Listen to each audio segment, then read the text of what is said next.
بس النهارده من وجهه نظري الشخصيه رزاق افضل من بوبا.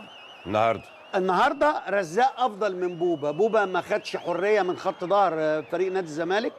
كان دول على فكره رابطه الزمالك جيرلز. هايله، دي رابطه جديده، هايله، حاجه تحفه. حاجه محترمه. بسم الله ما شاء الله عليهم. حاجه محترمه بناتنا يعني الحلوين دول. بالظبط، يعني لقطه جماليه تدي احساس تحفه بانه جمهور